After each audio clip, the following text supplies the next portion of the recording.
Hello and welcome to the Build With Baer Workshop. My name is Pat Baer. I'm here to build a knockoff Lego set and then start a model kit and of course, hang out with all of you. I'm throwing the Bear Cave, the Lego, the site, the Tier 2 blue emote in the chat. If you are currently a subscriber, go ahead and reply with those emotes if you'd like.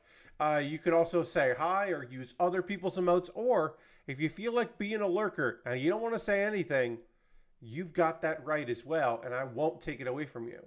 Hope everyone's doing excellent on this fine Thursday evening. A couple reminders. Hey, Lord Crashington, welcome, welcome. No stream this Saturday. I'm going to watch the Royal Rumble this Saturday. I'll be in chatting with friends and watching the Royal Rumble and eating homemade nachos. That's the plan. I went grocery shopping today and got myself, or I got groceries delivered, and got myself some fucking nachos. Ingredients to make nachos, I should say. I got taco mix and tortilla chips, and I already had ground beef, so I'm gonna make nachos on Saturday and not stream. Just letting you know that. Also, I want to plug. I will mention it more than just once tonight.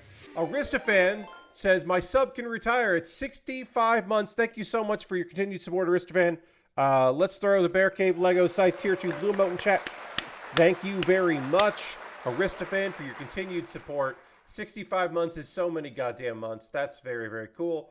But yes, I do want to remind people, folks watching the VOD later, folks here in chat right now, about an event that is happening this coming Tuesday, starting at 4 p.m. Eastern on the 30th of January. It is, of course, the Subathon, the build to 100 subs on Twitch.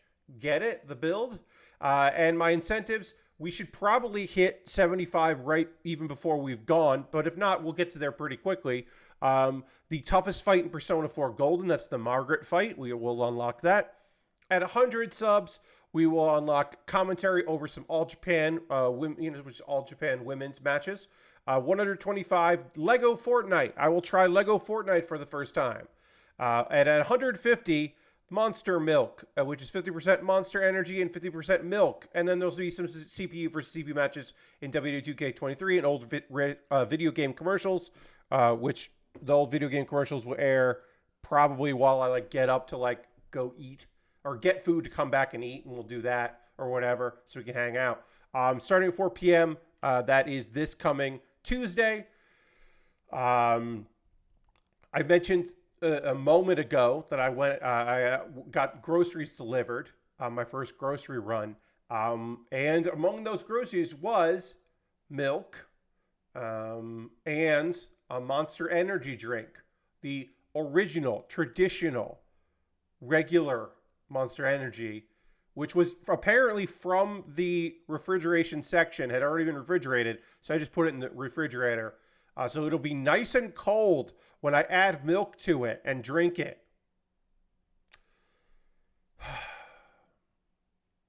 It's the thing I'm going to do. It's just the thing I'm going to do. If we get to 150 subscribers.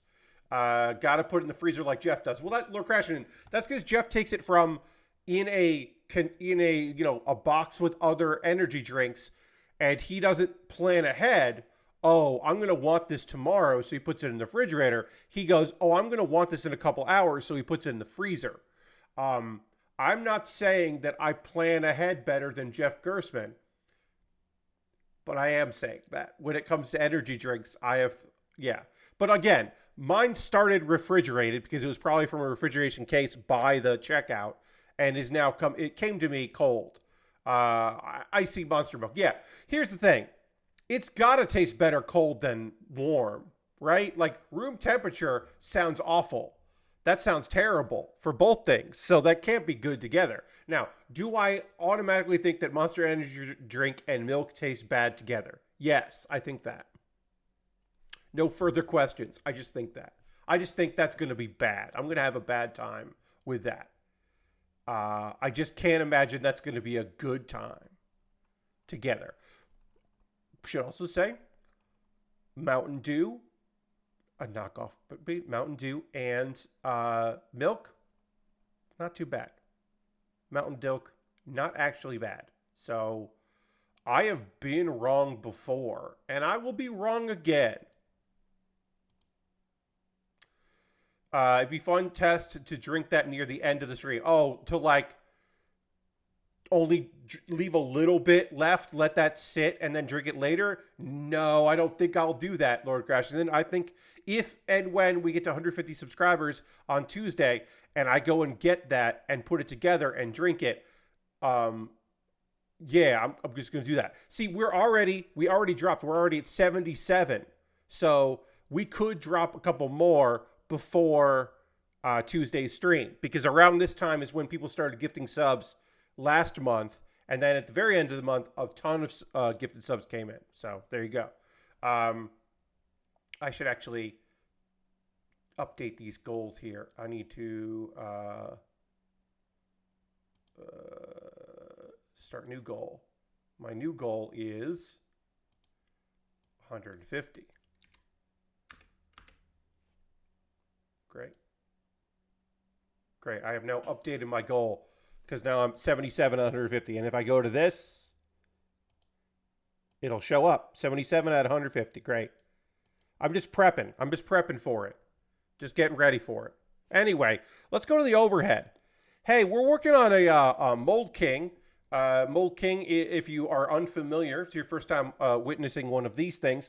Mould King are a knockoff brand. They are not Lego, but they are trying to be like Lego. Of the knockoff brands that I have tested by building stuff from them, they are the best. And that is not faint praise, but it also isn't high praise. It is just acknowledgement that they do a job that is better than other ones. Dirty's here. Dirty resubbed at tier 1 for 53 months and also used the channel points for me to hit the yeah button. So first, yeah. And then also, let's throw the Bear Cave Lego site tier 2 Blue Mountain chat and thank Dirty for 53 months, which is a fuck ton of months. Both Aristofan and Dirty resubbing at just a lovely number. Just real good big numbers there. You love to see it. Thank you so much for your continued support. It means the world to me. Okay, so Mould King. They do a job. They are fine. We're going to add some stickers later. Those stickers are not going to feel particularly great going on. They'll do the job. We've been building this. We started this on Monday. It came together pretty quick.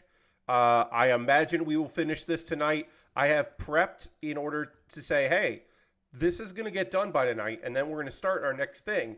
And our next thing is our second ever 30-minute missions, which is the Volpanova Quad Bike. The Volpanova Quad Bike is our next build, and I look forward to building that. It transforms. It goes from a quad bike to a robot and back. That should be pretty fucking cool. These instructions I'm going to move because sometimes they are hard to read because there are so much black in these photos here. Because it is a very dark car. Which you know from looking at the photo of the car. All right, so these are good here. This is going to go... This goes like this, looks like. Because that goes like this. Yeah, okay. I'm figuring it out now. I'm making this work. What was I going to say? I don't know what I was going to say. This is the Night Kids, the leader of the Night Kids. I believe this is the second race Takumi is in. And he's not the cheater guy. There's no real cheating. But this character, Monologues, the driver of the Night Kids GTR32, just fucking has an internal monologue that goes for the entire race. It makes sense because Takumi is not necessarily imparting too much knowledge out there. He's not saying much. Takumi does recognize at one point, oh, hey, this vehicle is driving better than it usually does. Dad did something to the car. Okay. Which is like, all right, great. Good to hear. All right, put that there, So this goes like this. This is going to go like this. And that goes like that. And then I need a flat ramp. There we go. All right, so we got a bunch of stuff to talk about tonight. I am not going to get deep into layoffs. There are more gaming layoffs. There's journalism layoffs. There's gaming layoffs. There's reports that the Gawker media, all of the Gawker media is up, and they were trying to get a seller for everything, and it looks like no one's biting on everything. So now they are discussing, apparently it's reportedly, they are discussing piecemeal options, ways to sell. Oops, I put this on too fast, folks. I was just supposed to build it. I wasn't supposed to attach it. So I got to pull it. I'm going to pull it back. And so now apparently they are looking to sell it piecemeal, and they are definitely looking to, apparently Gawker is, the owners of Gawker Media are looking to dump the Onion, because the Onion is not a profitable entertainment, thing, which is kind of the secret of the Onion, is that it was never actually. Clickhole got somewhat profitable, but yeah, the Onion was never profitable. Yes, they also, of course, as Lord Crescent says, they also have a union, and so getting rid of that would benefit, because then they don't have to worry about it being a union house anymore and having to, deal with that bullshit. So yeah, obviously more layoffs in the industry. It's not getting better. It's gonna keep going. It sucks. There is a game story that I had context for, so I felt like I could tell you about it, and I'm happy to. So I'm going to say what the tweet said, and then I'm going to explain it, because it doesn't make any sense. It doesn't make any sense at all. And you're like, what the fuck is happening right now? Why would you even tweet this? So there's a video game, right? Started in Japan, and then they said, don't worry, the international version is coming for everybody else. And that game is Love Live School Idol Festival 2 Miracle Live. Once again, that's Love Live, ! School Idol Festival 2 Miracle Live. The Japanese version came out, and they were like, don't worry, everybody, the international version is going to come out. It's just delayed. And people were like, but I want to do that. I want to play it. And then they announced, okay, hey, guess what, everybody? It's coming out. Don't you fucking worry about it. We've got a February 2024 release date. So that game is coming out. The international version, once again, I must clarify, the international version of this game is coming out. Specifically, it's coming out in February 2024. And then the global version will close its doors, meaning shut it down, on May 31st, 2024. And there will be you will no longer be able to make in-app purchases. And if your response is, why are they doing this? The answer is that the people that make Love Live, the Love Live games, figured it out. And I know that you're saying, Pat, that doesn't make any fucking sense. They're like launching the game late, but they're not delaying the end of the game. Well, here's the thing. They have to end the game because they need you to transfer your shit to the new game when the new game comes out, because that's the genius that they came up with. The genius they came up with is the idea that you can transfer your purchases to the next game, and then they don't have to support old games. They don't have to do community management for multiple games. They'll move all of their shit to the next game, and you move all your shit to the next game. And then, well, you want to play the new game, right? You got to download the new game. And when you download the new game, because you want to have your new shit from the new game or from the old game on the new game, then maybe you'll buy new stuff, but you'll download the new game, and then it'll move up the rankings, and they'll be able to get more people to check it out. Because even if you get downloads for an old game, the old games generally don't always debut where they want them to debut. Put this in the wrong spot. So that's their brilliant strategy. So even though, from a perspective of someone who does not know what's going on and has not heard of these games, you, and I think rightfully so, would go, what the fuck are you, what? To them, it is a business plan that makes sense. It does make sense. It is weird. It's very weird. Don't get me wrong. Shit's weird. But it does have some semblance of sense involved in it. Because they solved a problem that existed. That, of course, and to be clear, it is a problem to them. So yeah, if you were excited for Love Live School Idol Festival 2, Miracle Live, because you played School Festival 1 and you want to transfer all your shit, don't worry about it. You'll be able to transfer your stuff to the next game.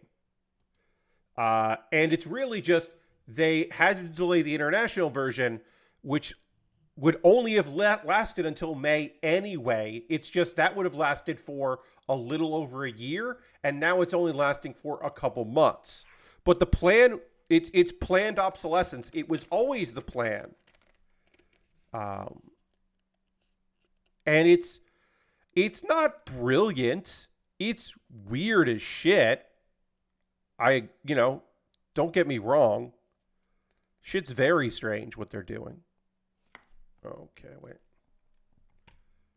I put this on there. Okay. I just keep fucking these doors up. I don't know what's going on with me, but I keep putting the doors in the wrong place, and now I've finally put the doors in the right place, so that's good. So yeah, that's a very weird thing. Also, the game is shutting. It's not just the international version. The game is shutting down in Japan, so they can do another one. Yeah. Also, as somewhat jerkily mentioned on Kotaku, it is nice to know to give notice of when a game is shutting down. It's good to get that, to hear that, plenty of notice. You don't get caught off guard. And if you were like, this is the game I want to get into, just wait for the next one.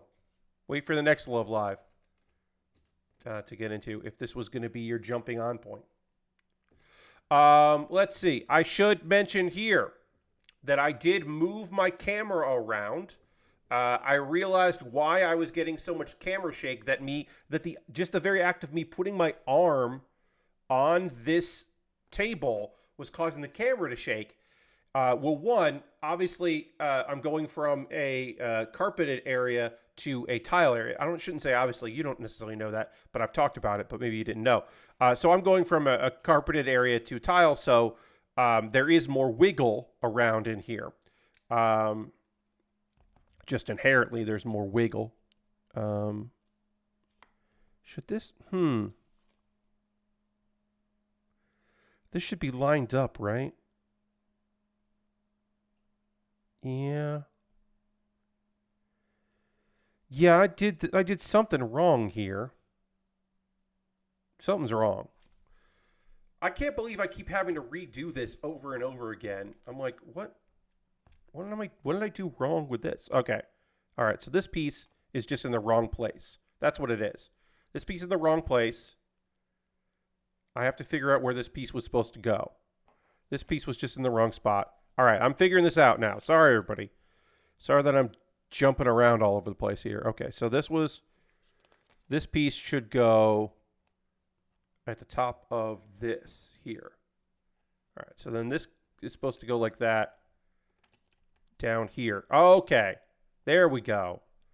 That makes more sense. Okay, and now when I attach this piece here, this is now level with it. Okay, Great. All right. I figured it out.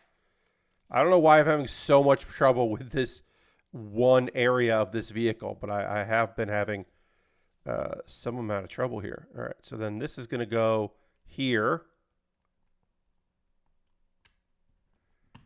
And then we do this piece here. Let's put there. So yeah, I moved my camera and stuff around. Also, I realized one of the reasons why it was shaking was because there was a tension on the power cable to my overhead camera. And that actually was running too close to my monitors. So when the monitor would shake a little bit, because this table, like I got two monitors on a monitor stand on here. So there is some weight to it. So that is one of the reasons why that was happening, was there was just so much weight. So now the power cable and the cable that attaches to my computer from the camera now are routed to my third monitor, which is on its own table.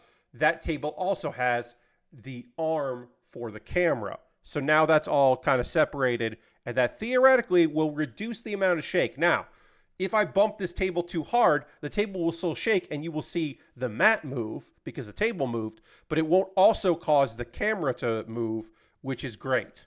So I'm figuring this stuff out.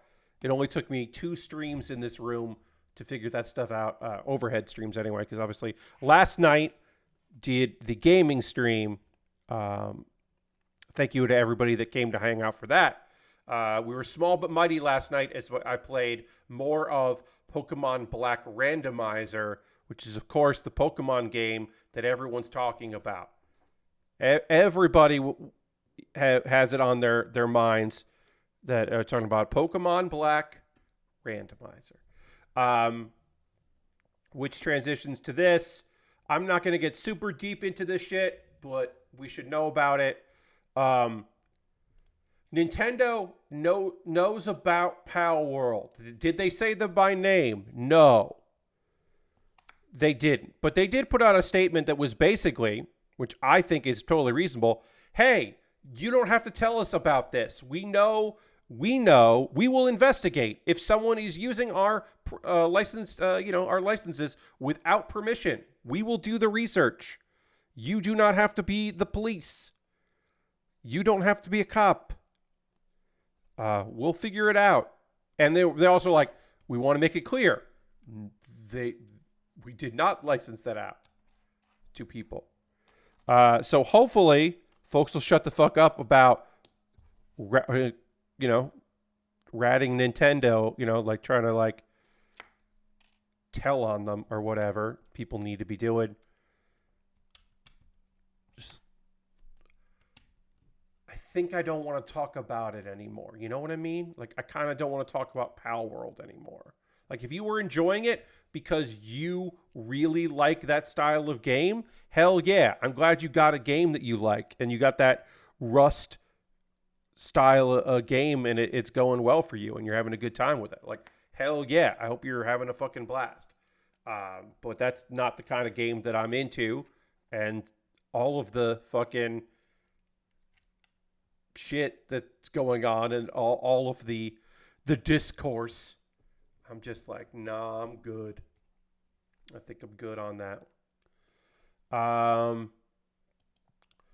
Lastbrook says, Lord Crasher says, it's a very smart move to make a big deal about the Pokemon mod for the game. Yes, also, I should say, Nintendo did send a cease and desist to the modders for just stealing shit from Pokemon to put in that game.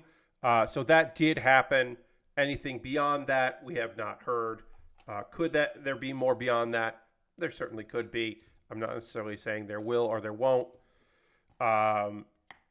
Made it easy for Nintendo to DCM all the videos and such. Yes, when you make a big deal about it, yes, people put it out there. Lastbrook says, it's wild people think this game would have made it as far as taking money without Nintendo knowing about it. Yeah, I mean, like, so that's the thing, right? Marketing materials and all of that, discussions, at a certain point they shut up. They stopped talking about the comparisons. They started saying, like they're like, well, our compare, like the games we're looking at, blah, blah, blah. And they started talking about the other things they wholesale lifted ideas from. And I think that was probably for the best. But yeah, I mean, it wouldn't have gotten as far as it did if without Nintendo knowing about it. Like they are aware. And also, hey, just so you know, I am not saying that you can't think that something's gross. Like thinking, hey, this wholesale ripoff of art, and you're not really you're like what a 15-year-old thinks is adult idea about Pokemon is boring. That is not me defending Nintendo. Just want to be clear.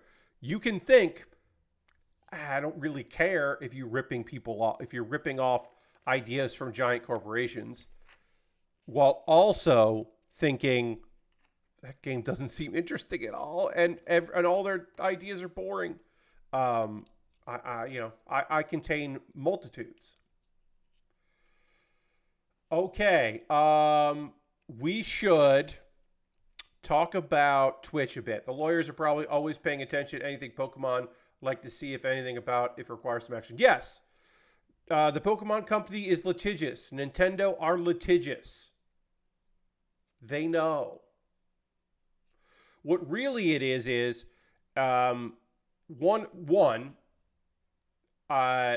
apparently most of the art was done by one person, and some of the animation of that art, because the company did not have any animators in their company, was done by a third-party group who also did some animations for Nintendo for Arceus, I want to say, but one of the recent Switch games, a third-party company did some work for, and then they just hired that third-party company to do work for them, which is, if you are doing your kind of bare bones ass palette swap of Pokemon in your Rust game, hiring the people that did it is actually very clever. So good for you, I guess. I don't know.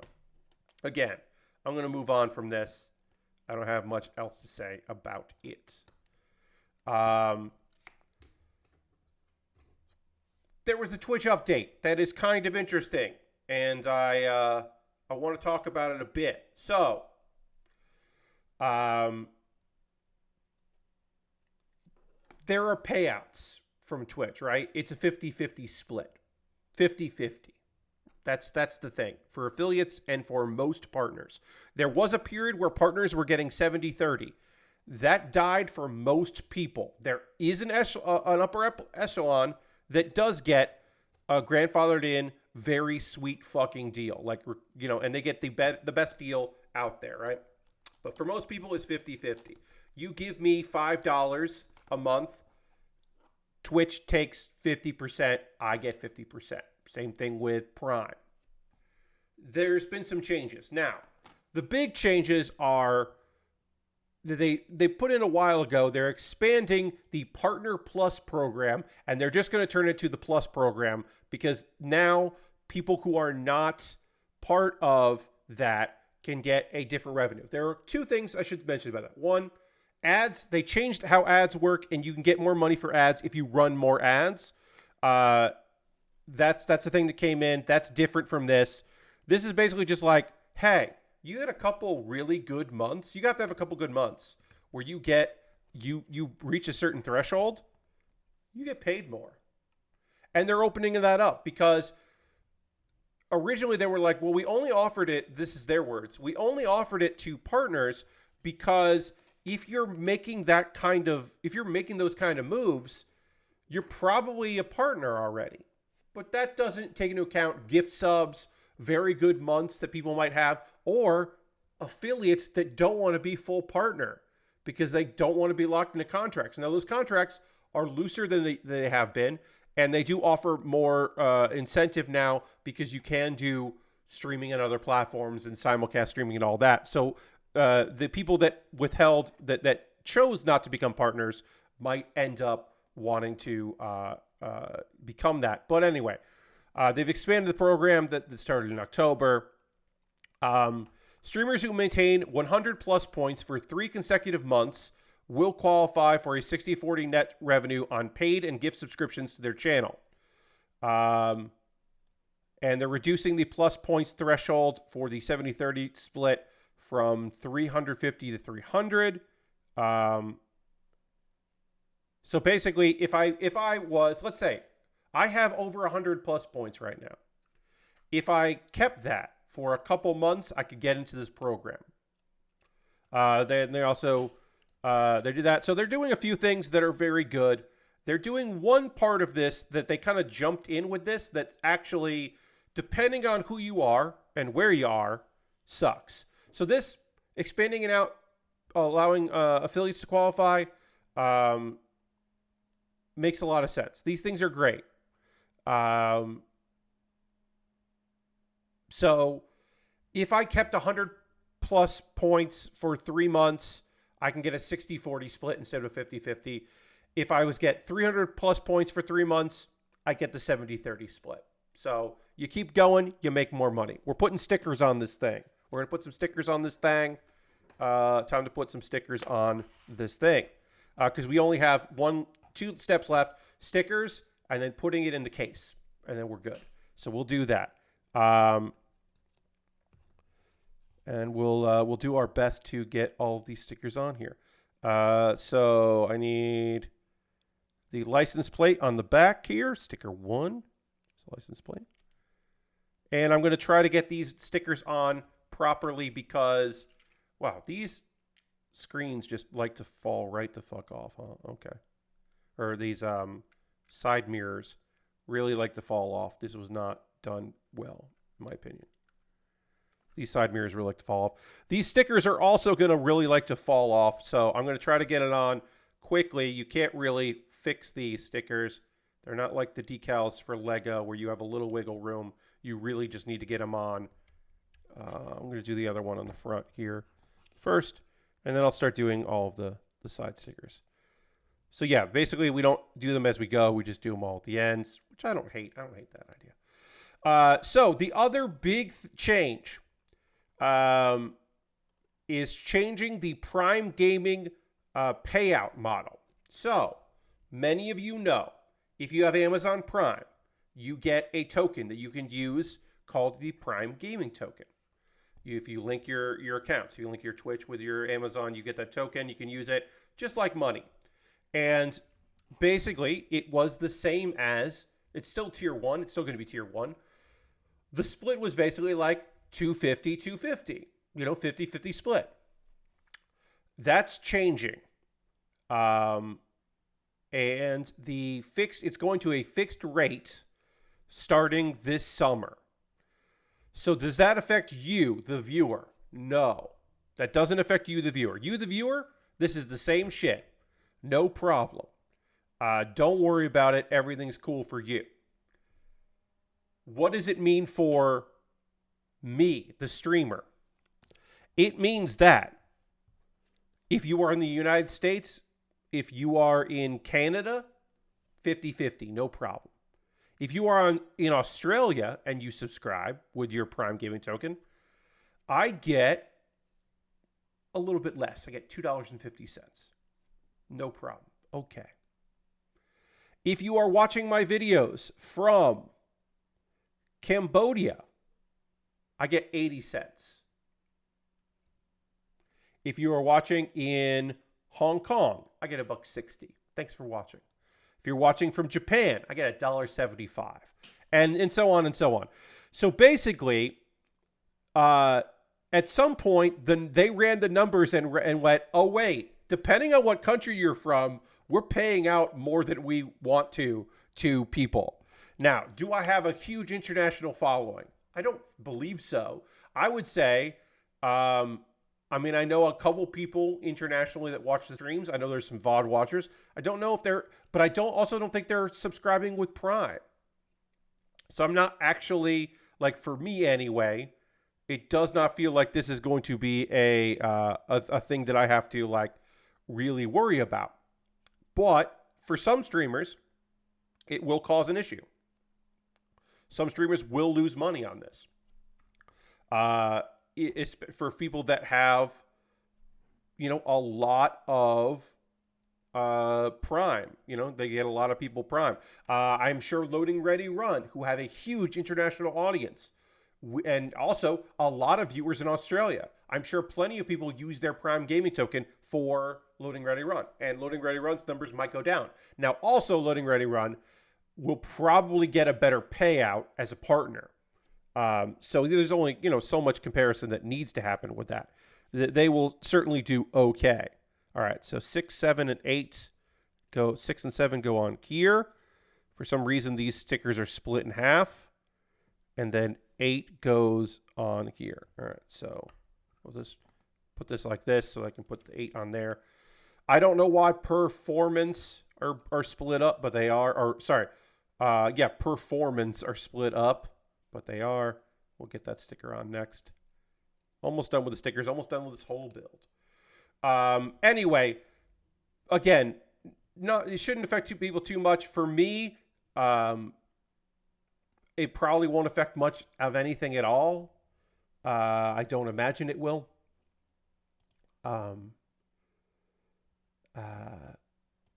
think it'll be okay. But I did want to mention it because people might want to ask what's going on with that whole thing. So I did feel like I should mention it. I really feel like these are how they're supposed to look. They just don't look great. I really think these side mirrors look bad, but whatever. We'll put this on here. Oops, this moved around. Sorry. Okay, so I'm not going to get into details on this stream. If you want details, I would say go to the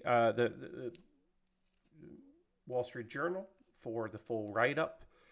You can also see many write-ups on many wrestling sites and entertainment news sites as well for this, because we're dealing with very sensitive discussions here. But accusations have been put forward. Court cases seem to be progressing with a variety of accusations against Vincent McMahon, formerly the head of the WWE, now a board member in the WWE as part of TKO Holdings, as part of the merger. And again, I am not going to get into specifics on this, right? These are credible allegations. There is a lot of evidence that has been submitted into court to support these accusations. They are numerous and they are disgusting and in many ways horrendous.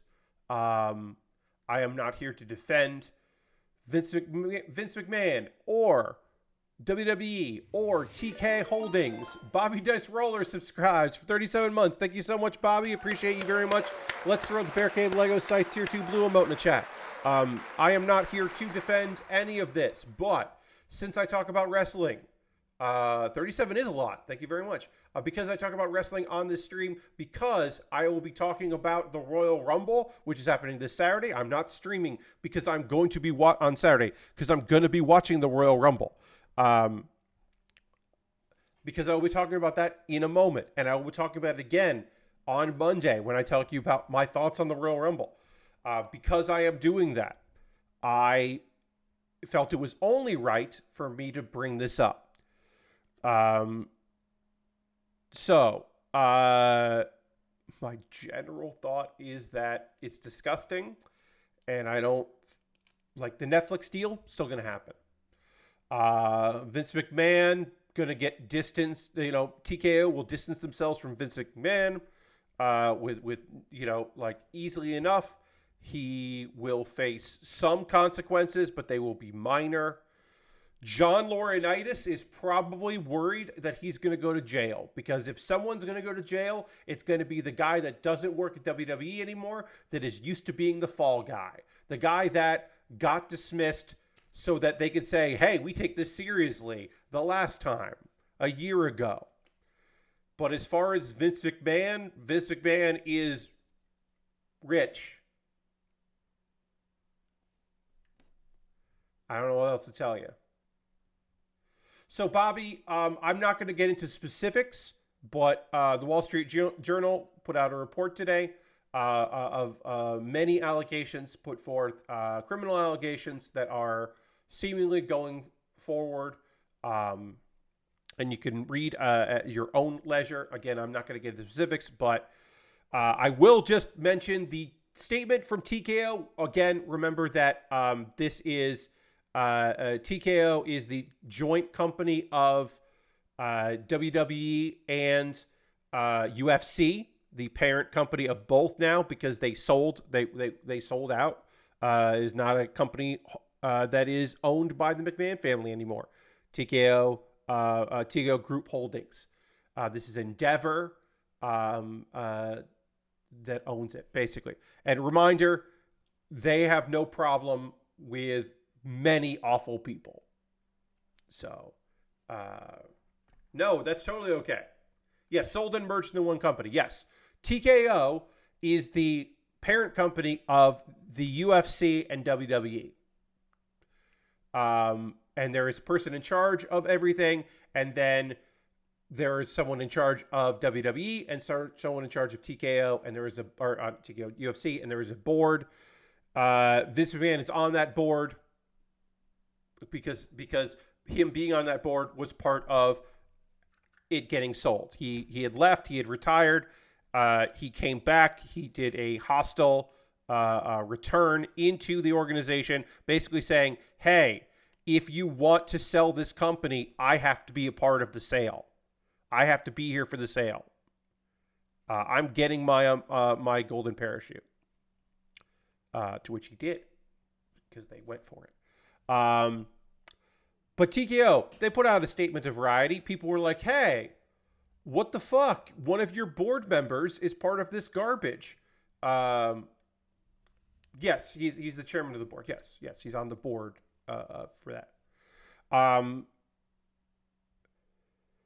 TKO's spokesman, media-trained person, said, Mr. McMahon does not control TKO, nor does he oversee the day-to-day operations of WWE.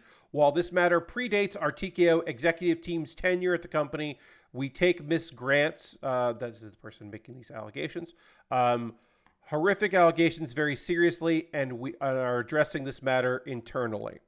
Which is to say, we don't know him. They do know him. They knew of this. They knew, maybe they didn't know the scope. They knew of that. They knew what they were getting when they bought the company. When the merger happened, they knew what they were getting. To the degree, who knows, but everybody fucking knows. But basically now they're just going to say, hey,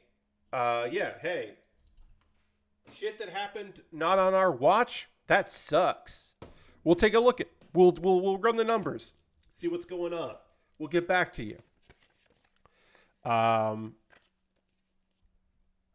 yeah, this is the same week that they made a huge nonsense deal, an incredibly huge deal with Netflix, that The Rock was added to the TKO board. They added a new chair for The Rock. And he now has a licensing agreement to use The Rock. So Dwayne The Rock Johnson can just be The Rock if he wants to. And he doesn't have to pay the WWE to use that name, which was a whole thing. And it is what it is. All of it sucks. It sucks all the way down. The wild thing is, they have no plan from September to deal. No, they do, Bobby. They do. They have a TV deal. That is actually misinformation. They do have a TV deal. More interesting, this could be the out for the board to kick out Vince. Here's the thing, crazy. They don't want to kick out Vince McMahon. They want him there. The stock price went up when he came back. Crazy. This changes nothing. They want him there. Business is better when Vince McMahon is part of the WWE. Stock price went down when he left. It sucks, but nobody wants him gone. Again, you know who's going to suffer consequences for this? John Laurinaitis.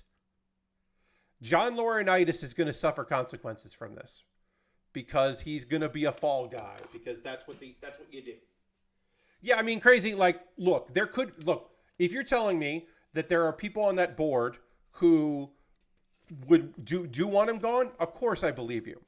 Of course I believe you that there are going to be people on that board that are like, we can't have this heat. We don't want this smoke. We got to get rid of this shit. This has got to go. We got to finish this shit up.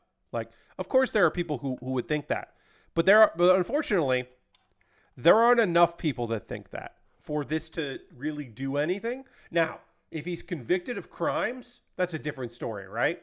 If he's a convicted sex trafficker, because that is part of the charges, which will most likely, if any charges stick, will get reduced, but that is one of the charges, then that's a different story. But I don't think they will. Now, people are saying, well, she's not settling. And the NDAs don't matter, and I agree with you. But also, Vince McMahon is rich.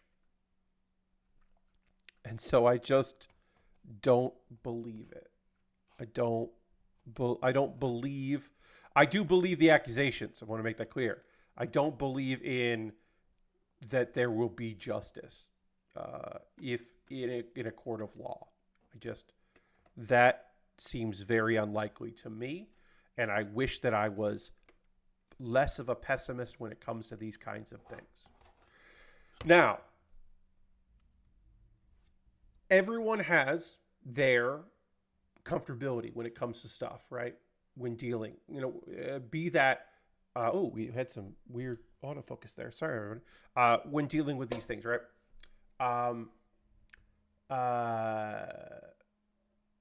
Like, if this is it for you with WWE, yeah.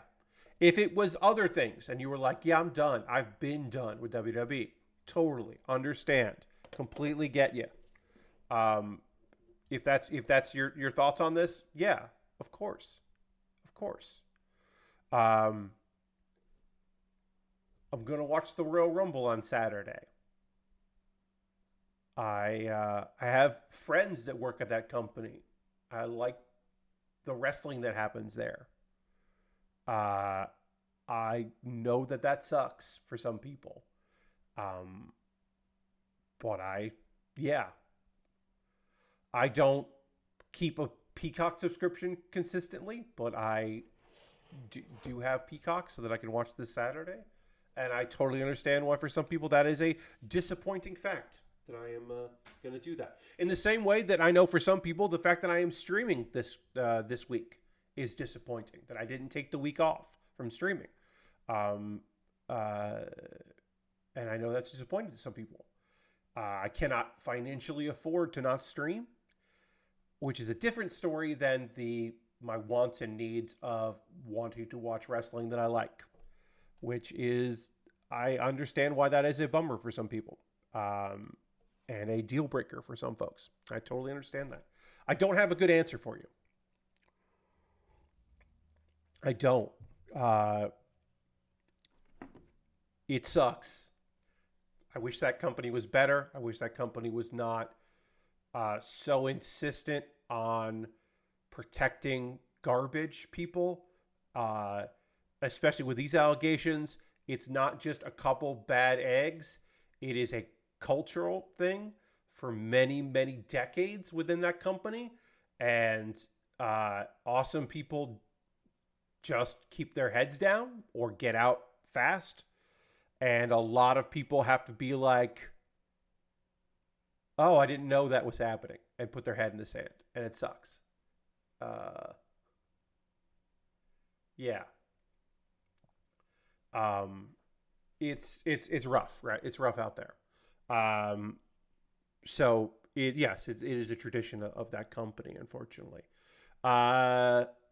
So yeah, I don't have any good words about this. I do have good words about this. We finished the GTR32 This is a great looking car. It's going to join the pile of cars over there. You know what's a better way? Oh, let's go. Yeah, let's do this. There you go. You can see better here. There's the cars right there. We got our oh, what do we happen here? What's going on? I can't see. Lord Crashington wants me to hit the dance button, which is the weirdest fucking timing, Lord Crashington.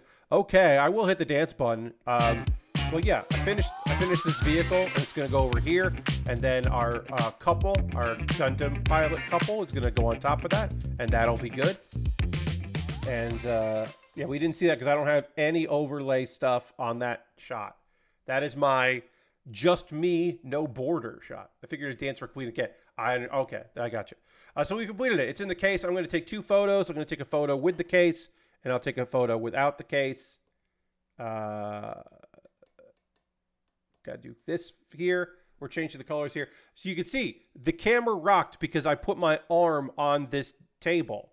So that should only happen when I do that, and it shouldn't happen other times. So we'll take a photo. Like, the problem with this case, I can't take a photo with this case because it's so reflective of lighting.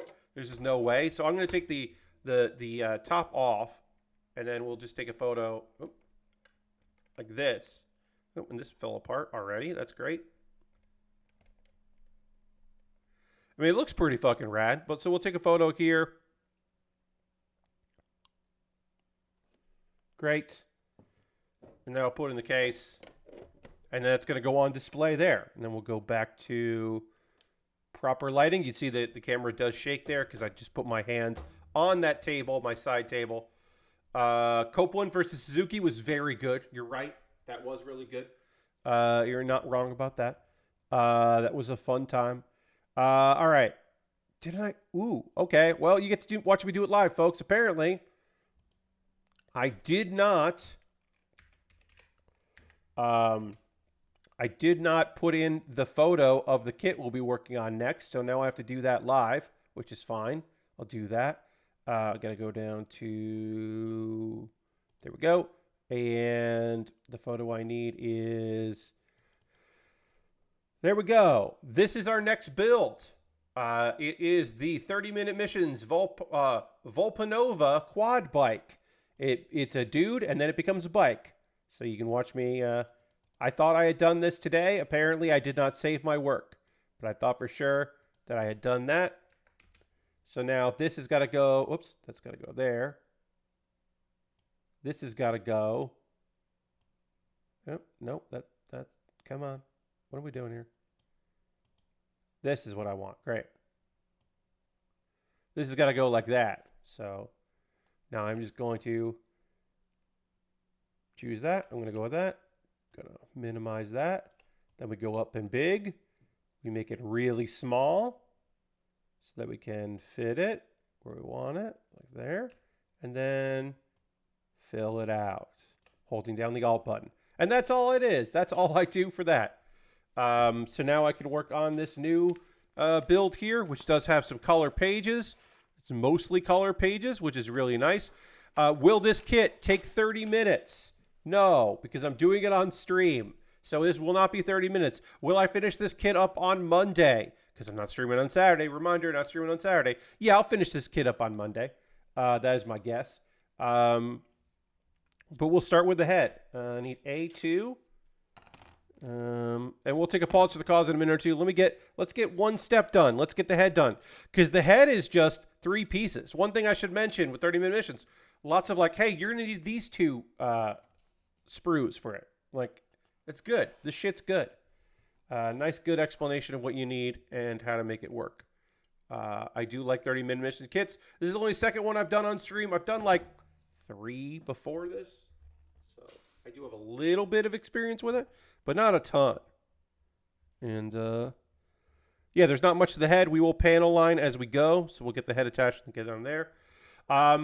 Oh yeah, Royal Rumble, just say, we'll talk about it again on Monday because I'm going to be watching it on Saturday. No stream on Saturday because I'm going to watch the Rumble. There's the men's Rumble, the women's Rumble. Roman Reigns defending the undisputed WWE Universal Championship against Randy Orton, AJ Styles, and LA Knight in a 4-way fight. Roman Reigns is retaining. there's just not any other outcome to that match other than Roman Reigns retaining. And then Logan Paul is defending the United States Championship against Kevin Owens. Will there be another match on the card? I think so. My assumption is a tag match will happen that SmackDown will lead to, because there is a women's tag match, title match scheduled for tomorrow. So that could end and then, or in a schmoz, and then they do it again at the pay-per-view with like different people involved. Or the men's tag team could happen. I don't know for sure, but I feel like another title match could happen because it is right now just a 4-match card, which is not necessarily against their tradition, because it's certainly, not abnormal for them to be a smaller card because the Rumbles take a while.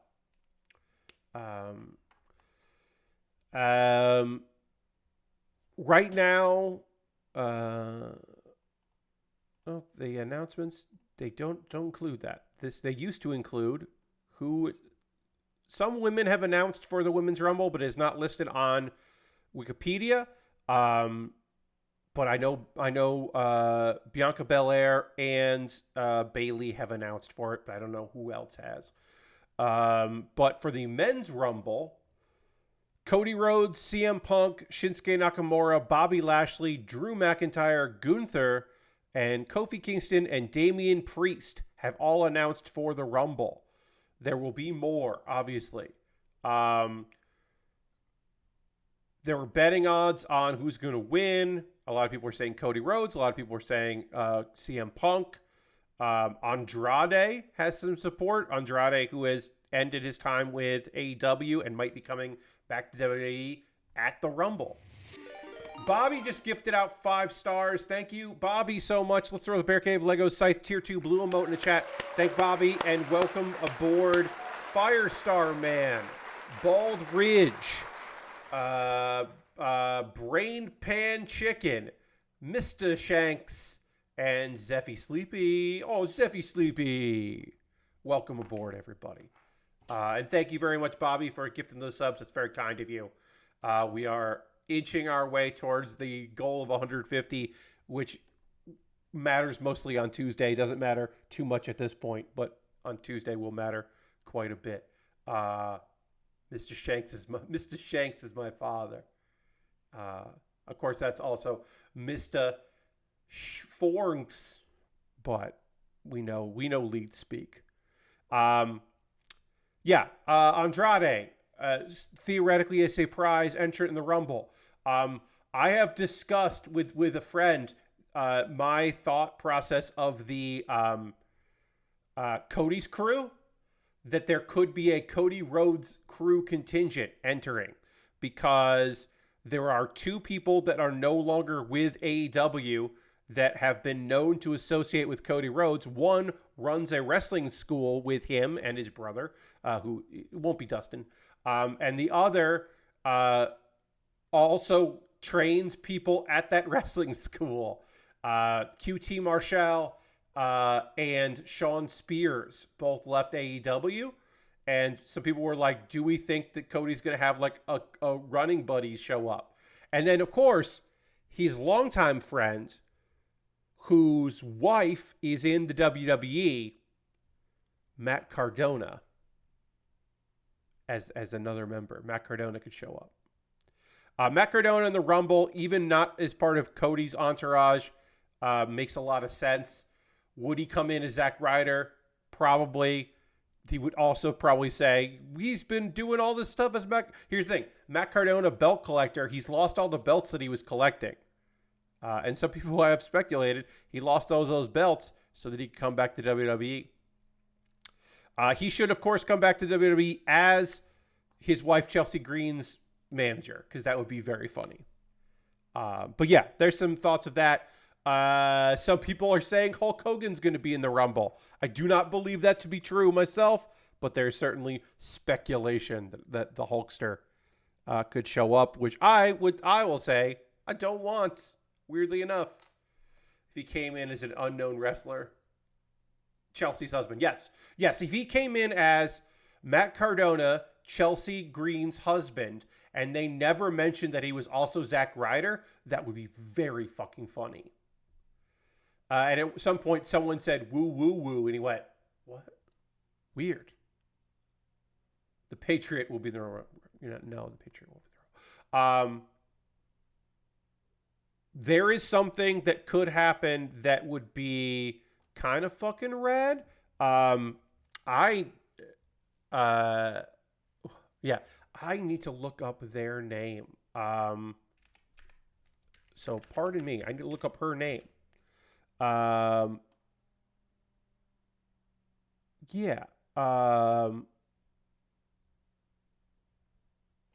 Okay, yeah. So we should there is a thing that could happen where Gabby Tuft could enter the Women's Rumble. I don't think WWE is going to do this, but they could do something incredibly cool because Gabby is not retired as a wrestler. Now, you may not know the name Gabby Tuft. You may know the name, and you might not even know this name. You might know the name Tyler Rex, R-E-K-S. Tyler Rex was a wrestler who wrestled for WWE in FCW, and then later was in the WWE, and before things ended, kind of had a thing going as like a Chippendales kind of thing. So we should say Tyler Rex, that was a wrestler in the WWE. Gabby Tuft is a retired wrestler who can still go and is mostly doing TikTok and doing various other things because Tyler Rex transitioned. And we, of course, obviously fucking support that. I think that's fucking rad. Tyler's always been a woman. Tyler Rex is now out and proud and happy as Gabby Tuft, and that fucking whips ass. So as I said, is it a long shot? Tyler Rex never necessarily at the top of the card. Probably doesn't necessarily get a return. Certainly wouldn't get a return in the Men's Rumble. But to have someone come back to the WWE, be in the Women's Rumble, the first trans wrestler in the WWE, would be kind of fucking incredible. I'm going to say that. Opens up a whole can of worms that I don't know if WWE will be interested in getting into. And again, Gabby is retired as a wrestler, which has not stopped any old wrestler from making a dime, especially in the Rumble. Do I think it's going to happen? I think it's more likely that Hulk Hogan will be in the Men's Rumble than Gabby Tuft will be in the Women's Rumble. I'll say that. I think it will be very interesting for Corey Graves and Michael Cole, because I assume that's going to be the duo, to be like, I haven't seen Gabby in years. Gabby was a Chippendales dancer last time we saw her. Like, I do not put it past them to be good about it. I do put it past WWE. I do not believe WWE would be cool in that way. So I don't think it's likely. It is an outside shot. But be fucking rad if it happened. So again, it won't because it's the WWE. Now is the part of the stream where I'm going to talk to you about ways you can support the channel. Everything I'm about to say here right now is optional. You don't have to do any of these things. If you would like to, I would love it. I would love it. If you wanted to support what I do here, you could. If you are currently a subscriber to the Build Bear Workshop, you can throw the Bear Cave, the Lego, the site, the Tier 2 Blue Emote in chat. Being a subscriber is the easiest way to support what I do here through Cash Money or your Prime Gaming token, which as an American, as long as you are in America or Canada, or Australia, I'm still getting good money off that. Bobby Dice Roller just gifted even more subs. Thank you so much, Bobby. That's so kind of you. Appreciate that so much. So we also throw emotes in the chat. And I hope Jatsu, Ironhide, Cowboy Scott, Corvus, and Vasky the Red also appreciate that. Gifted subs, another way to support what I do here, so I appreciate that very much. Thank you, Bobby, for that. It's very kind of you. We are currently at 87 And I do think that'll drop down a bit because of gifted subs from last month. Again, I think I think on Tuesday when we start, we are basically on Tuesday, we will have unlocked the first thing. And so we will start Tuesday's stream with the hardest fight in Persona 4 Golden, the Margaret fight. That's what we're going to start with on Tuesday. Pretty guaranteed. I mean, we're going to start on Tuesday with the Hangout, but that's one of the first things we're going to do. Anyway, through Twitch, easiest way to support what I do here through Cash Money or your Prime Gaming token or gifting a sub, as mentioned there. Bits and coins, always appreciated if you want to join the cheerleader board along with Harold. Shout outs to Harold. But also, beyond that, I've got other ways to support me if you wanted to, because I have a Patreon at patreon.com/PatBear with a $1, $3, $5, and $10 tier. There are different rewards for the different tiers. Consider joining me on Patreon if you're so inclined. I just put out the call on my Patreon for Qs that I can give A's for. The questions and answers thing that happens. The only exclusive content I make in anything that I make, that is just for my patrons. And so I just put a call out for that. And let's see, what else can I tell you about? Also, hey, I got a YouTube channel. Subscribing to my YouTube channel is, of course, free. If you would like to join in on my YouTube channel, you could head over there at youtube.com/PatBear. Over on my YouTube, subscribe because it's free. Also, you could become a member there. If that's where you want to support me financially, you could do that over at YouTube. And you get my Wednesday videos a day early, which is pretty neat. So the one that I just put up yesterday, you would have been able to watch on Tuesday. So that's kind of cool. I would say it's kind of cool. Everything, also direct donations. I should say that if you don't want to support me on a monthly basis, but you do want to help me out on an occasion, I have PayPal or Ko-Fi, and everything I make through direct donations through YouTube, which includes AdSense. So watching my videos helps me out, through Patreon and through Twitch, all goes into a fund. And with that fund, I buy model kits. This kit that I'm building right now, this kit, the 30-minute missions Volpanova, the Volpanova Quad Bike, I can build this because of your generosity. I'm going to go back to watching your new videos. Yeah, it's fun to go check those out. I appreciate that. But yeah, you watching that helps me out financially, which is great. And it all gets funded back into to this. Now, this came from my backlog. This kit that I'm building right now. My $10 patrons were like, you should build this next. And I said, okay. They voted, and that's what won. That's not the only thing that you can do here, right? There's other things. Because if you were like, Pat, don't build from your backlog. You got some stuff in that backlog, don't build from it. Instead, build what I want you to build. Well, you just go to my Amazon wish list and you buy something there. I make a dedicated video about the thing you bought, and it jumps the queue and becomes the next thing that I built. I've got model kits. I got Lego sets. I got inexpensive kits. I got very expensive kits. Kits that are always on sale with free Prime shipping. Stuff that is free shipping. So who knows when it'll get shipped out. All kinds of different cool stuff that I will be happy to build. And there's some gear at the bottom in case you want to support me financially through that. But you're like, I don't know model kits, Pat. But I'll buy you backup snipper clips. That sounds good. You could probably always use a backup. And then somebody did, because it's not on my list right now.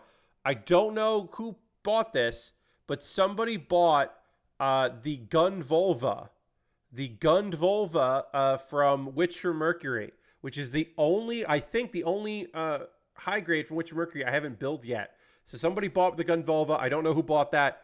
I don't know when they bought it. They bought it since between Monday and today. So sometime they bought that. And again, I don't know who picked that up, but that'll be coming in the mail at some point, and I'll build that. What's the most complicated thing on your wish list? I want to see you fight.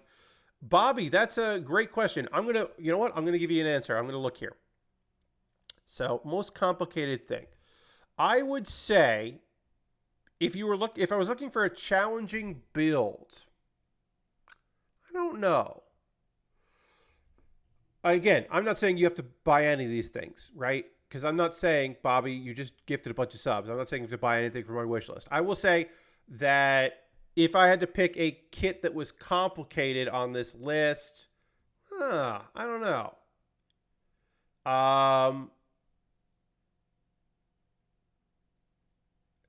Maybe the Methus Zeta Gundam. The Methus Zeta Gundam is weird angles. It kind of looks like it should transform into a jet, but it doesn't. And I bet those weird angles will feel weird as I build it. It's also a very old model kit. So I'm going to say that's probably the most complicated.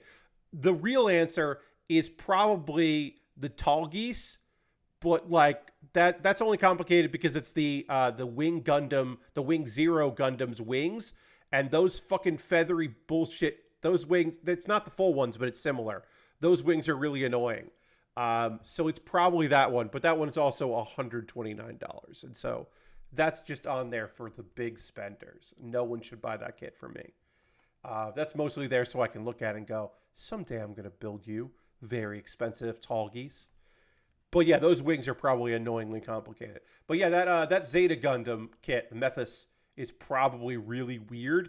It's probably like one of those things where like the way the parts connect to each other is probably odd because it doesn't look like a normal kit. So that's probably it. Yeah, so if you want to buy something, I'll make a dedicated video. You know that. We got to keep moving on here. I have a throne wish list. That is my my alternative to Amazon. I got a few things on there, some gift cards and various other things. If you want to support me and not go through Amazon, because I understand that. USA Gundam Store, the most convoluted way to support me. Because if you go to USA Gundam Store, you can buy a gift card. I'll get you get a gift card code in your email. Then you whisper me on Twitch or DM me on Twitter with your gift card code, and that gift card code I'll then use to buy something from USA Gundam Store. Again, the most convoluted way to support me. If you want to support me via free and not spend any money, I got a Discord. If you haven't joined my Discord yet, it is a nice little place full of good people. Join my Discord if you'd like. A couple of video links for you to check out. Pat Bear's Anime Club. The latest episode, I'll have a new episode for you on Monday, but the most recent episode of Pat Bear's Anime Club, of the regular Pat Bear's Anime Club, I should say, is me talking about all the isekai that came out this season, because there are 10 isekai out this season, and I talk about all 10 of them, and if I'm going to watch them or not. Speaking of watching or not, I also have the my Pat Bear's Anime Club voting guide for the Anime Awards. The Anime Awards voting is happening until, I believe, the end of Friday. So things are wrapping up. If you want like a voting guide of like, hey, here's what should have been nominated in this category. Here's what I think is going to win. Here's what I'm voting for.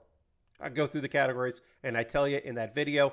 It's still a little time sensitive, but you know, hey, if you want to check that out, you can check that out there in that video link. And then I won't talk about the Anime Awards probably until the results come out in March, and I'll make a video about the results.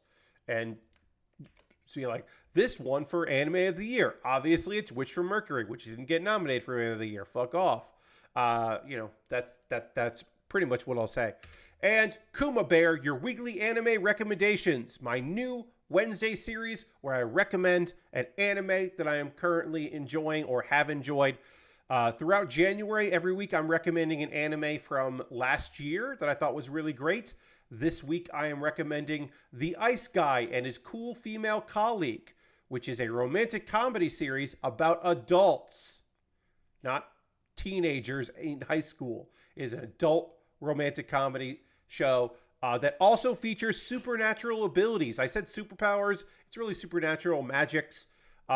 But those magics are not to complicate the story. They are to add comedy elements. Because a guy that can't control his emotions that well, when he's starting feeling real lovey-dovey about the girl he likes, a blizzard happens. And that's just the comedy elements of it. It's cute as fuck. So please watch my little video about that show.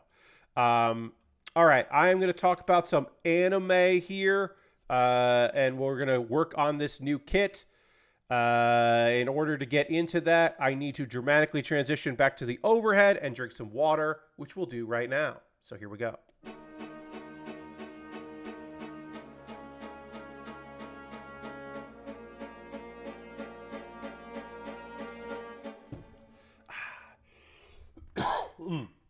Pardon me. That rare thing where you drink water and then you have to cough. Strange. Anyway, psych, before I get into building one more time, going to remind you, my subathon is coming up this Tuesday, start at 4 p.m. Eastern. That's right, 4 p.m. Eastern, 5 hours before my normal Tuesday streams, because I want Jeff Gerstmann to raid me after his podcast is done. So I'm starting at 4 o'clock because Jeff, it will be kind enough to raid me, most likely, and I want that to happen. My goal is to get to 150 subscribers on Tuesday. I have incentives along the way, milestones. 75, which we will be at most likely. Very unlikely we won't be at 75 then.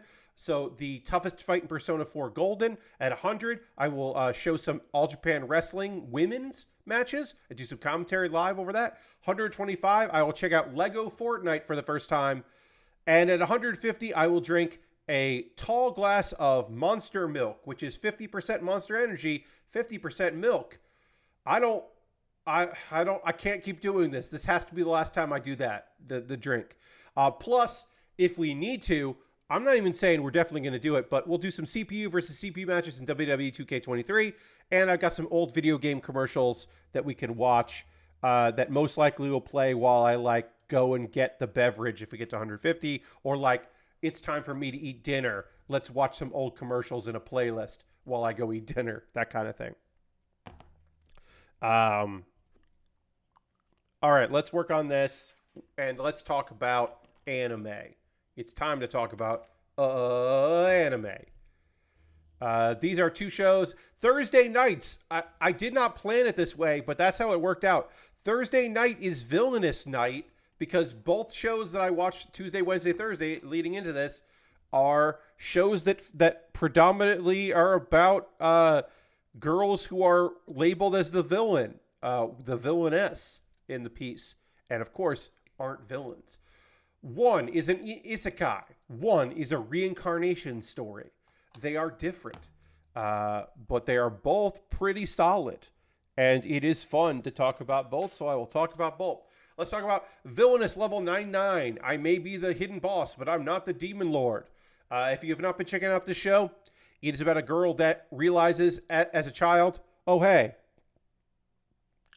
I got reincarnated into a Otome game. I played this game, and I know that I'm the hidden boss. I'm like the special true boss ending where, you defeat the demon lord, but hey, here's the hidden boss, and she's even stronger, and you have to be way better to defeat her. Well, I don't want to be the villainess in this story, and also, I guess I'll just get strong, because here's the thing about our girl. Yumiella, is a fucking gamer. She didn't play this game for the romance elements. She played this game because it had a robust RPG system, and she's a min-maxer. So she remembers all the story beats of the game, but she also remembers how to get strong. So she does. She's level 99. The strongest guy in school below her, I think, is level 10. And people were fucking psyched about this dude being level 10. Anyway, she showed off her incredible magic in episode 2 because the prince, the prince of the kingdom, wanted to expel her for lying about being level 99. They did not believe her, and she was going to get expelled. And so she proved that she should stay by her overwhelming magic ability. She basically was just like, well, I'll prove it that I am. So she does. She proves how strong she is. And then a week later, she is summoned before the king and queen. And so she appears before the king and queen. And the king is just like, hey, I'm so sorry about my son. And not believing you and the teachers that were mean to you. I'm so sorry about all of this. That shouldn't have happened. My bad. She's like, you don't have to apologize. It's okay. I used a lot of crazy magic. It's totally all right. And he's like, look, I believe you, but I got to do a test. I'd like to do a test. And so basically, she's going to have a quick duel with the head of the Royal Knights.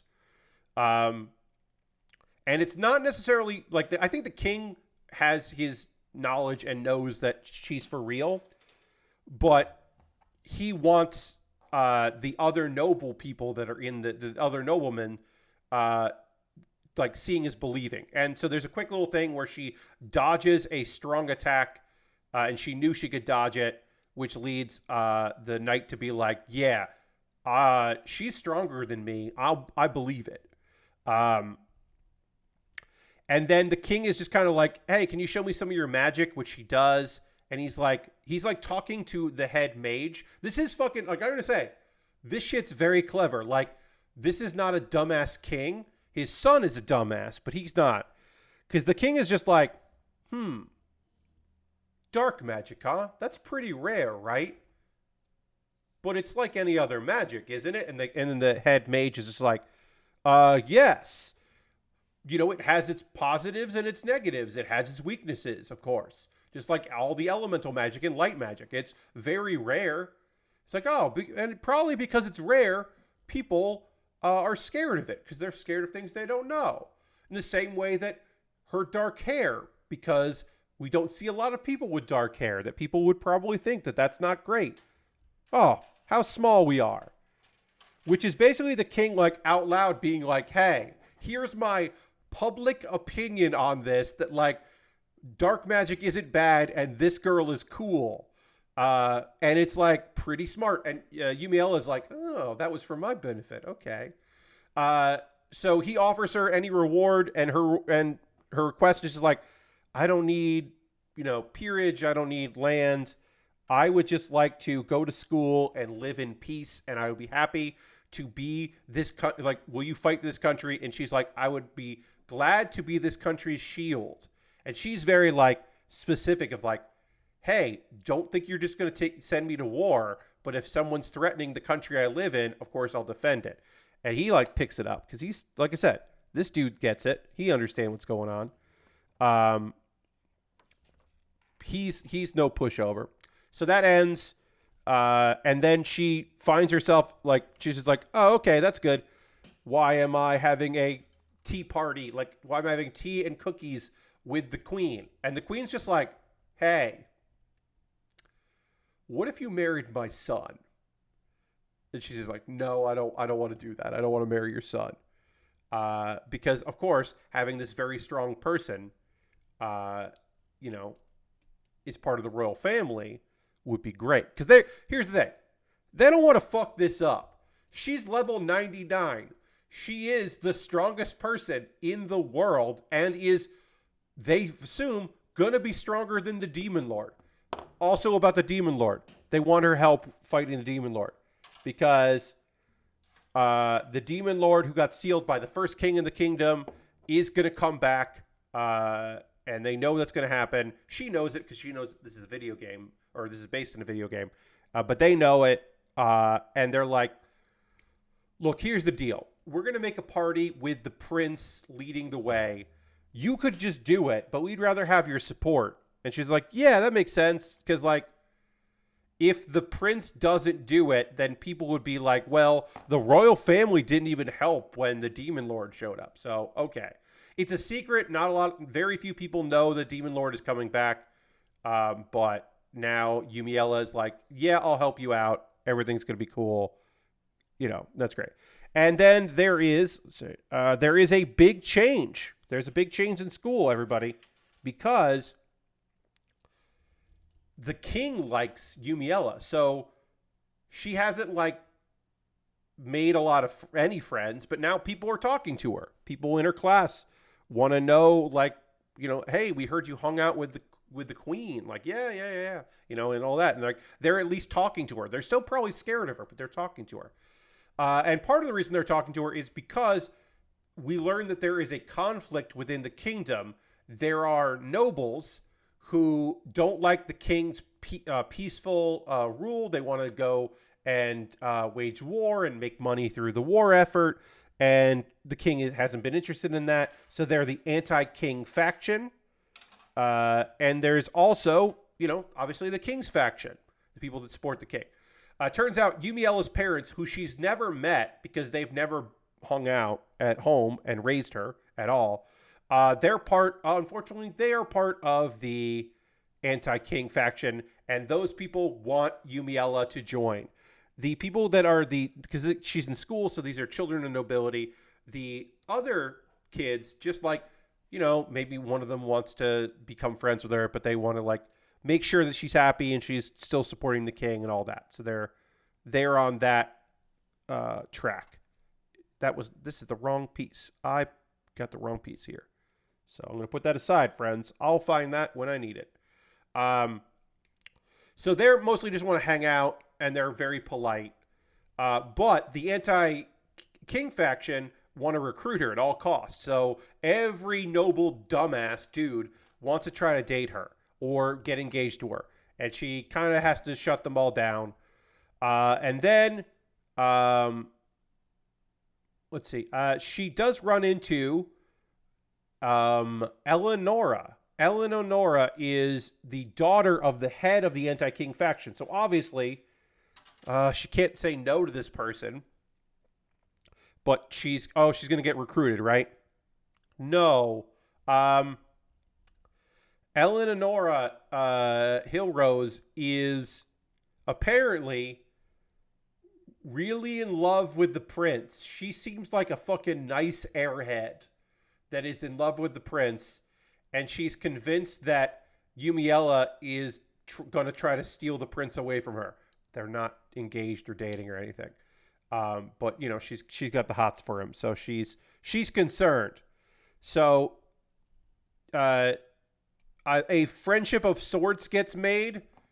There's also a whole thing where Yumiella like has her like 3 ways to have a conversation with someone, where you're like, oh, is that right? Oh, say more, or like incredible, like where she's just giving like standard responses, letting this other person do all the talking.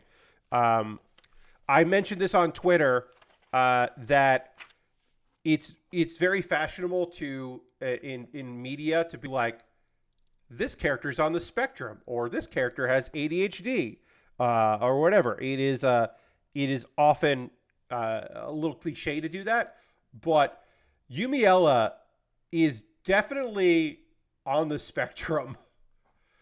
She's just robotic in some of her ways of like trying to deal with people, and her misunderstanding and misjudging of social cues, especially in the manga, because I've read the manga, so I'm ahead of the story. She just does not have an understanding of social cues, which is very fun. But yeah, it is some of the most blatant like coding I've seen in an anime. Anyway, she clears up that misunderstanding, but then another one shows up because Alicia, who is the commoner that knows light magic, who is the main character of the video game this world is based on, just asks her straight up in front of people, "Are you the Demon Lord?" And that's the cliffhanger. Now, reminder, people don't know the Demon Lord's going to get reborn. She uses dark magic, which is fucking kind of buck wild thing to accuse her of. And also, this is in school and is probably going to freak people out. So that's our cliffhanger, where she's being accused of being the Demon Lord. And again, the title of the anime says, I may be the hidden boss, but I'm not the Demon Lord. She isn't. Let's see. So, yeah, that's that. I'm still really enjoying the show. I recommend it. The pacing is fun. I like the character. I love that the king and queen are smart. They're not scheming. They're just competent rulers. And I think that's very good and enjoyable. Oh, I should panel line the back. I'm going to panel line everything here, folks, because this kit transforms into a bike, a quad bike, and I don't know what parts of the kit are going to show up and be visible when it transforms. So I'm just going to, for safety's sake, panel line everything, even the back of the kit, which I don't always panel line, because I don't know what will become like the noticeable when this kit goes from being a robot to a bike. I am going to jump ahead though to assembly, And then assembly would be, this is the head here. Head assembly, just to get the head attached there. Great. Because the head's done and the chest is done. We're definitely going to finish this kit on Monday, which will be the next model kit building stream. We're definitely going to finish this kit on Monday. So I'll probably put a poll out again about what I should build next. It might take all of Monday's stream. I don't know. But I don't expect this to be a long build process because we already did the head and we're going to get some of the arms done. These kits are supposed to be pretty short. All right. So we went for the fun color pages to now the black and white, but we're going to do the arms and we might do the waist just to get that done. We'll start with the arms. But yeah, we're going to do the arm units, then the legs, then the wheel units, which is the part of the backpack. And then the weapon. Get the weapon done. And then the mode change, where we will go from normal mode to hybrid mode or vehicle mode. There's a hybrid. So this is actually a 3 mode because you can do robot mode to robot with 4 wheels to quad. I did not realize there was a 3rd mode. That's awesome. I think that fucking rules. Anyway, let's work on the arms. And while we work on the arms, I will tell you about 7th Time Loop. The Villainess enjoys a carefree life married to her worst enemy. This is a time travel series. A woman died and she woke up again 5 years in the past. This has happened several times. Every time she has tried to live a different life because she always gets sent back to the moment that she is banished as the Villainess. And so she goes about her ways. But every time, she only lasts 5 years and dies because of, sometimes directly, but often just even indirectly, because of a war that's coming. Because of Prince Arnold, who becomes Emperor Arnold from a rival kingdom. He constantly, something happens to him, and it leads to terrible times. This time, however, she's engaged to him. He is interested in marrying her because they meet. Because every loop is a little different. So this loop, she's like, all right, I guess maybe I'll marry him. And she's like, this time, I'm going to fucking figure out. Like, I'm going to figure out why he becomes this whole cold-hearted murderer. He goes on this murder spree. And, like, what leads to him basically plunging the world into a sort of chaos, which will lead to her death. I should say, in the last one, she is a knight, and he murders her. Like, he directly, like, for her, it's been, like, days since she was killed in an alternate life by him. So, you know, it's not the easiest thing in the world for her to deal with. Suddenly being nice to him. Yeah, we need A4 and A2, so we'll get A2 together. Arnold decides that he's going to reveal her as his fiancée at a royal party. And the nobles that are there, the daughters, like, because, you know, this is the prince. They're all mad that this outsider came in as the fiancée. And they try to prank her, but of course she outsmarts them because she's lived a fucking full life. And they're just stuck-up nobles. And they're not ready for someone very smart who also does not give a shit to outwit them. She dances with Arnold, and she's basically, it's a fun thing where it's like, oh, look, they're interested in one another. Oh, they're dancing so well. Basically, she's just like, how did this guy fucking kill me so easily? And obviously, it's a different version of him. It's the future version of him. But she's like, that was a pretty fucking good night, and this guy just whipped my ass. She discovers that his left shoulder is covered in scars, and his arm has limited mobility. And he's just like, oh, okay, you noticed. Please don't say anything, which makes sense. He's the prince. You know, he's got to keep their secrets. Also, she's been in there's the thing that kind of started last episode where she has an attached palace and she's been showing up as a maid to kind of get a sense of who these people are and what's going on with them. And she notes that most of the bullying that's happening is from a senior maid named Diana, and she figures out why this is happening because she's a good judge of people. And so when she's revealed to be the fiance, she's like, oh yeah, I was just testing everybody. She's like, all the junior maids have been picked and you haven't. And she's just like, I figured this out. This is pretty easy for me to figure out. You came from a merchant. You're the daughter of a merchant. You know how to read and write. So it came easy to you. Not everyone has that.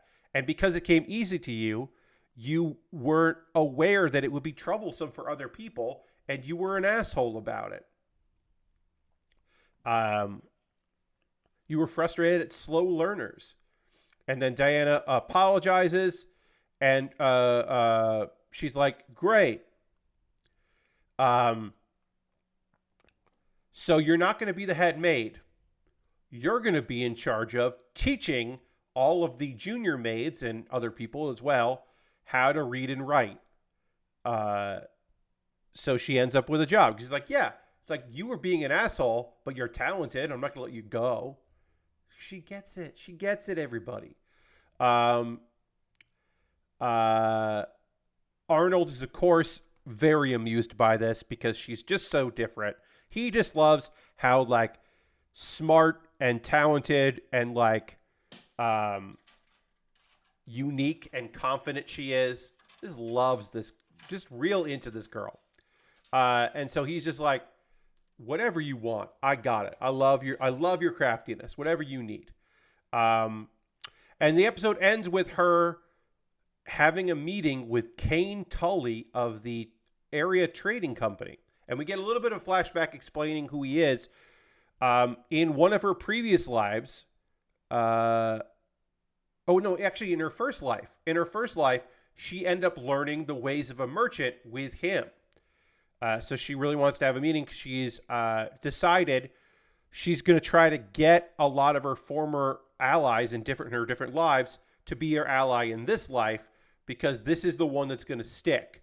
She's going to work really hard to have a fairy tale ending in this world and live in peace and be lazy, because that was her goal when she came back. She was like, my goal this time is to have a real laid back, carefree life, and that it obviously hasn't gone her way.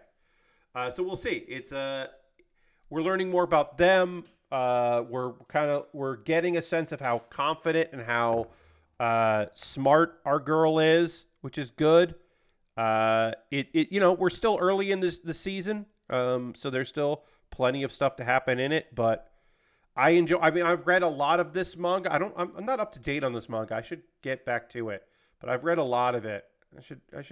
I own it. I own some of it, or, I own a digital license to it. So I should go back and pick up where I left off on it. Because it's a good series. So yeah, I should definitely get back into that. All right, so then I need, we're working on the arms, so let's get more arms together. Now is the part of the stream, friends. We don't have a lot of time left in the stream, but we have enough time left in the stream. What you watching? What you playing? What are you into? What do you got going? I want to hear from you. To give you time to write that into chat, I will tell you what I'm up to and into. As you know, played Pokemon Black Randomizer on stream on Tuesday, so I put a little time before the stream to level up. I'm going to have to grind even more because we were definitely not over leveled when it came to getting that going, so I do need to put in some more time by the next time I play that.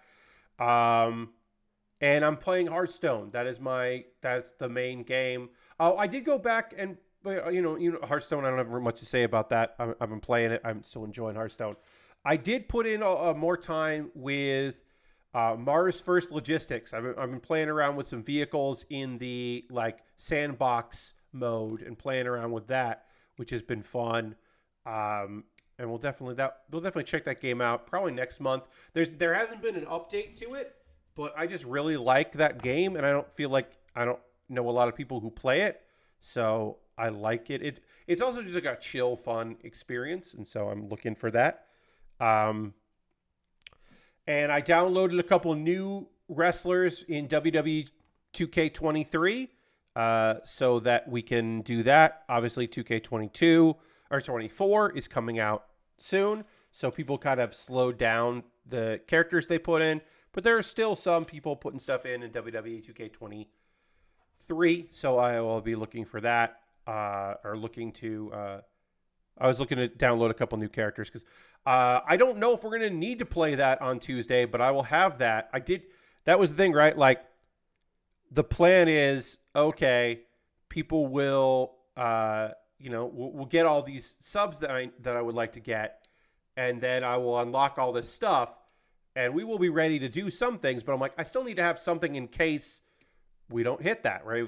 If we don't hit any of my incentives, I still want to go for, or any other incentives except for the Persona 4 one, I do want to keep going with it. So, I still need to have a few things ready. And I thought WWE 2K23 would be an easy thing to stream. And we'll just do some CPU versus CPU matches in that. We'll just do like some new characters and hang out. And maybe we'll have my wrestler, like I am a champion. Pat Bear is a champion in there, so maybe we'll do that.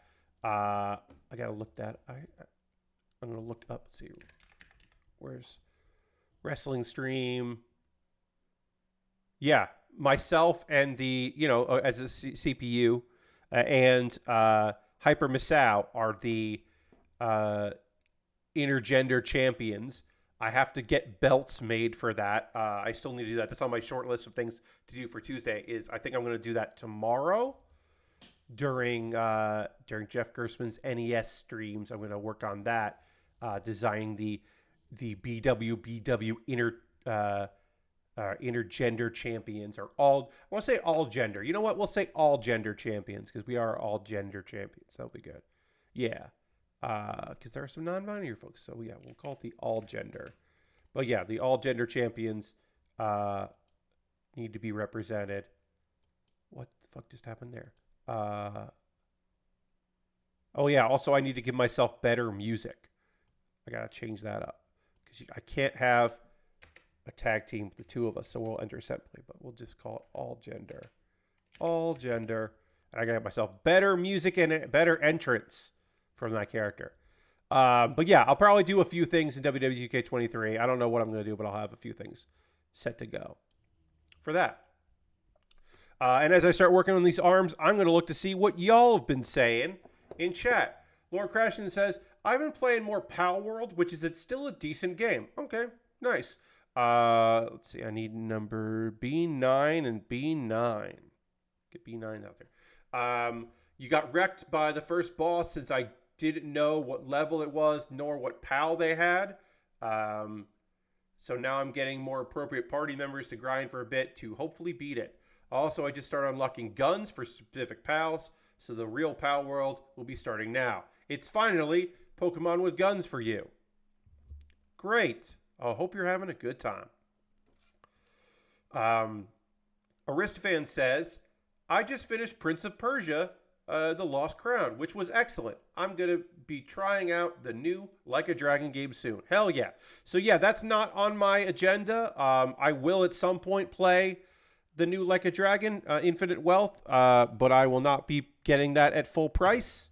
That is just not in the cards for me. I did pre-order the next WWE 2K24.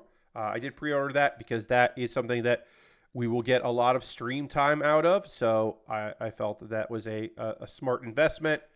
And I'll get a bunch of Codys for that. So I did that because I don't think I will get a review code for that. I'm not expecting it. I am getting some review codes in February and March, it looks like, or at least March. I don't, these are small games. I don't want to say what they are in case they don't come through. But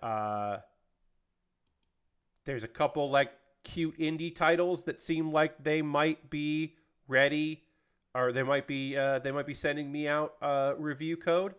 So which would be very nice.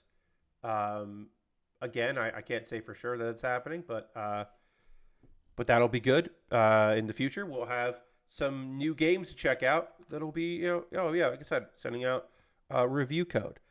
But I don't expect WWE 2K24 to be part of that, so I just pre-ordered it.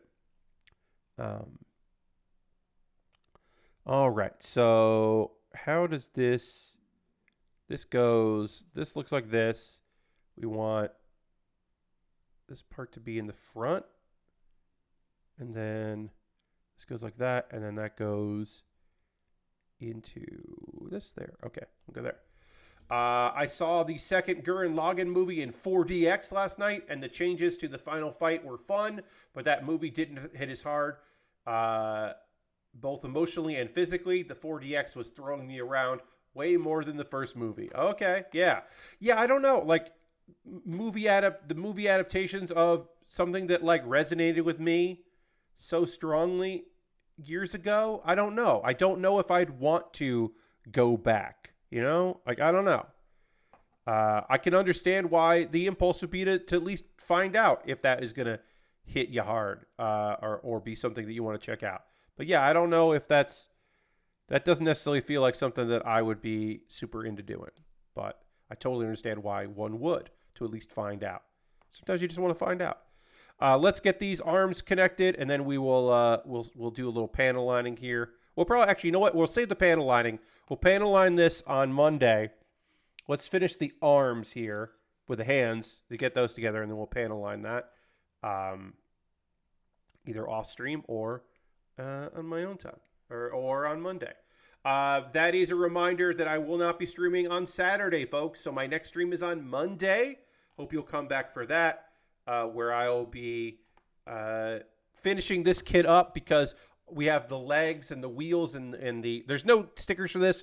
So we just have to do it's going to be, most of the stream is going to be this, but we will definitely finish this, because the 30-minute mission kits, like, it says 30 minutes, but that's still not the most accurate for us, because, talking and all that, I'm not as fast as I could be with it, but still. These still build pretty quickly. And also, the 30 minutes doesn't include panel lining and all that, which I like doing a lot. So, yeah, we got to panel line the arms, but we're finishing with the arms, so we can at least attach those. Yeah, no stream on Saturday, but a stream on Monday. The only way to legally see these for years was that $150 box set, so it's nice to have seen them, but the TV show is the way to go. Yep, that's the thing. My love for the TV show means that I don't necessarily have to, I don't feel the overwhelming need to watch movies, but it is cool to see them, like, like out and about and on the big screen and all that. I don't know if even if I saw them in the movie theater, I don't know if I would want to go to a 4D. I don't know if I would want the 4D experience. I've never done the 4D experience. The closest thing I've done is I did the Simpsons ride, the 3D Simpsons ride, where you're in a physical object, and it moves around and all that, and that tosses and turns you a bit, and that's the closest I've gotten to 4D movies. Of course, I've been to some 3D movies as well, but yeah, that I haven't done that part. All right, I'm gonna put these arms on for the photo, but I'm not going to keep them on, because I do need to take these off and panel line them. But this thing is coming together pretty fucking fast, as you can see. It's on its way to being done. And we are on our way to being done, if I can make that transition.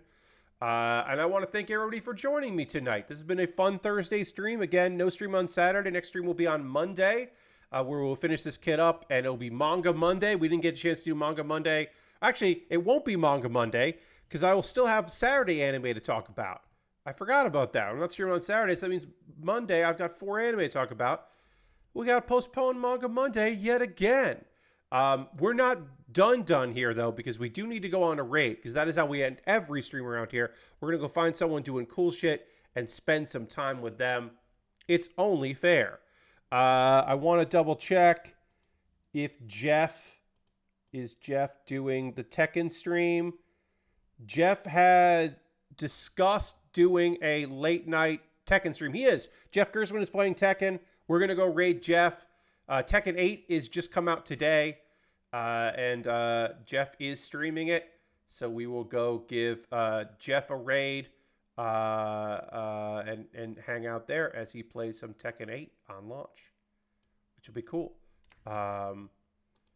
So feel free to come along on this raid. If not, I hope to see you on Monday for my next stream. Have a great night, everybody. Again, come along as Jeff is playing some Tekken 8. There seems to be some chibi people talking to one another in an arcade, so I don't know what this is. I assume this is some sort of tutorial mode or something or other. But let's go see what that's all fucking about. Thank you all so much for being here. I hope you have a great rest of your night. I'll see you in the next stream. Goodbye, everybody. Goodbye, goodbye, goodbye, goodbye, goodbye, goodbye, goodbye.